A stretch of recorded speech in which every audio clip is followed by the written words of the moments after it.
Hello guys, welcome to my channel. आज मैं आपको बताने वाला हूँ सोलर पावर प्लांट के बारे में। तो उसमें मैं आपको बताने वाला हूँ कि उसमें कौन कौन से वोल्टेज लेवल होते हैं, कौन कौन से टाइप के ट्रांसफार्मर होते हैं और सोलर पैनल क्या प्रोड्यूस करता है, एसी प्रोड्यूस करता है या डीसी प्रोड्यूस करता है। तो चलिए स्टार्ट करते हैं। तो सोलर पैनल जो रहता है, सोलर पावर प्लांट जो रहता है, उसमें सबसे मेन कंपोनेंट होता है सोलर पैनल। सोलर पैनल जो है वो पीवी सेल से बना हुआ होता है, जो कि एक सेमीकंडक्टिंग मटेरियल रहता है। जैसे ही पीवी सेल में सनलाइट, जो सनलाइट है वो गिरती है, तो उसके टर्मिनल के अक्रॉस में वो डीसी वोल्टेज प्रोड्यूस होता है। तो सोलर पैनल जो है वो डीसी वोल्टेज प्रोड्यूस करता है। उसके बाद ये जो डीसी प्रोड्यूस करता है, हमारा जो ट्रांसमिशन और डिस्ट्रीब्यूशन है वो एसी में है। तो हमें उसको एसी करना पड़ता है बाय यूजिंग इन्वर्टर। तो इन्वर्टर क्या करता है कि डीसी पावर उसके इनपुट में हम देते हैं, तो उसके आउटपुट में हमें एसी पावर मिलता है। यहाँ पर एक इन्वर्टर की नेम प्लेट दी हुई है, जिसमें उसका रेटिंग है कि उसमें कितने वोल्ट डीसी देना है और हमें एसी में कितना वोल्ट मिलेगा। तो उसमें हमें 900 टू 1300 वोल्ट तक डीसी देना होता है और एसी में 540 टू 660 वोल्ट मिलता है। तो अभी इसका मतलब है कि सोलर पैनल से हमें 900 वोल्ट बनाना है। तो यहाँ पर एक सोलर पैनल की नेम प्लेट दी हुई है, उसमें उसका रेटिंग दिया हुआ है ओपन सर्किट वोल्टेज 45.5 वोल्ट। तो हम इसको सीरीज़ और पैरेलल करके 900 वोल्ट तक बनाते हैं।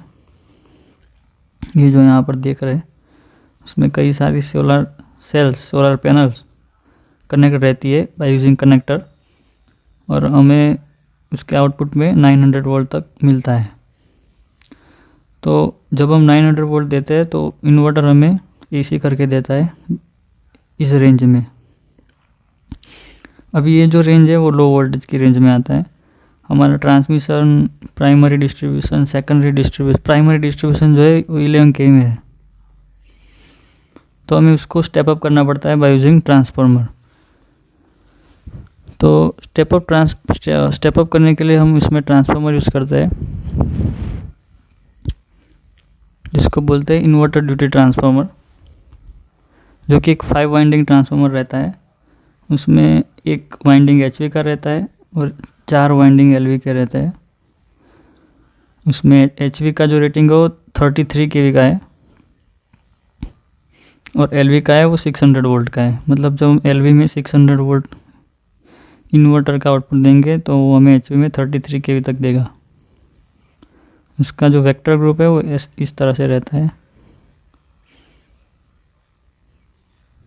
ये जो ट्रांसफार्मर है वो इन्वर्टर के आउटपुट में कनेक्ट रहता है, तो इसको हम बोलते हैं इन्वर्टर ड्यूटी ट्रांसफार्मर।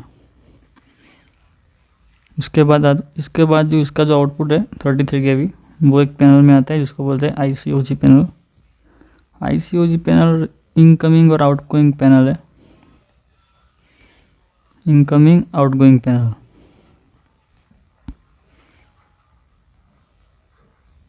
तो इसमें आईडीटी के आउटपुट से 33 kV का सप्लाई आता है और यहाँ पर रिले और सर्किट ब्रेकर रहता है। तो सर्किट ब्रेकर से वो जाता है एमसीआर, मतलब कि मेन कंट्रोल रूम। ये भी एक 33 kV की पैनल रहती है। अगर प्लांट बहुत बड़ा है, 300 मेगावाट है, तो उसमें ये आईसीओजी पैनल और एमसीआर, मेन कंट्रोल रूम के बीच का अंतर 1 किलोमीटर तक रहता है। तो मेन कंट्रोल रूम में क्या रहता है कि बहुत सारे आईडीटी ट्रांसफार्मर है, उससे 33 kV का सप्लाई आता है और वो सप्लाई को हम मेन ट्रांसफार्मर, मतलब मेन पावर ट्रांसफार्मर में देते हैं।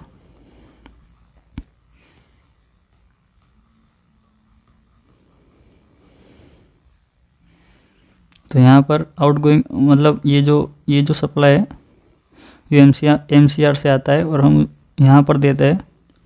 ये ट्रांसफार्मर रहता है 33 kV बाय 220 kV तक। अगर ये ग्रिड है वो बहुत दूर है आपके सोलर पावर प्लांट से, ग्रिड का जो सबस्टेशन है वो बहुत दूर है, तो हम उसको 220 kV तक ले जा सकते हैं स्टेप अप करके, ताकि उसका जो लॉसेस है वो कम रहे। ये 300 मेगावाट का प्लांट था, इसमें इस तरह के वोल्टेज लेवल है। अगर 30 मेगावाट का प्लांट रहता तो उसमें ये जो 33 केवी है वो 11 केवी रहता है, और अगर ग्रिड नज़दीकी है तो 66 केवी तक ट्रांसमिशन वोल्टेज रहता है। तो वो डिपेंड करता है कि आपका प्लांट कितना बड़ा है, 300 मेगावाट है या 30 मेगावाट है, और ग्रिड कितनी दूर या नज़दीक है।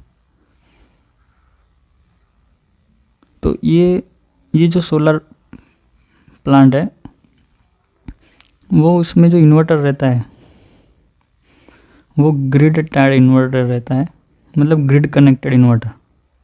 इसका मतलब है अगर ग्रिड ऑफ हो जाएगी, मतलब कि यहाँ पर भी ग्रिड का एक ब्रेकर रहता है, अगर ग्रिड में कुछ डिस्टर्बेंस हुआ और ये ब्रेकर ट्रिप हो गया तो आपके इन्वर्टर का सप्लाई जो था, इन्वर्टर को जो सप्लाई मिलता था ग्रिड का, वो चला जाएगा और इन्वर्टर पावर प्रोड्यूस करना बंद कर देगा। मतलब ये इन्वर्टर को डीसी देंगे और एसी निकलेगा वैसा नहीं है, उसको ग्रिड चाहिए। जब वो ग्रिड का वोल्टेज सेंस करेगा तभी DC power to AC power का कन्वर्जन होगा। मतलब अगर ग्रिड चली जाएगी तो वो कन्वर्जन रुक जाएगा, उसको बोलते हैं ग्रिड कनेक्टेड इन्वर्टर। इसलिए वो ऐसा इसलिए करते हैं क्योंकि जब उसको ग्रिड मिलती है तो वो ग्रिड के हिसाब से ही जो डीसी टू एसी कन्वर्जन करता है वो ग्रिड, मतलब कि ये ग्रिड है, ग्रिड का साइनोसॉइडल वोल्टेज है, वो जो डीसी टू एसी कन्वर्जन है वो भी इसी तरह से वो करेगा ताकि वो तुरंत ही सिंक हो जाए और वो ग्रिड से सोलर पैनल से ग्रिड तक पावर ट्रांसमिट हो सके। और रात में तो सनलाइट रहती नहीं है, तो रात में क्या रहता है कि ग्रिड से सोलर पावर प्लांट में सप्लाई जाती है और उसमें लाइटिंग लोड, मतलब कि ये जो ट्रांसफार्मर है उसमें ग्रिड से 600 वोल्ट में जाती है और उसमें lighting load solar power plant में चलाते हैं। तो आई होप ये वीडियो आपको समझ में आ रही है। Thank you.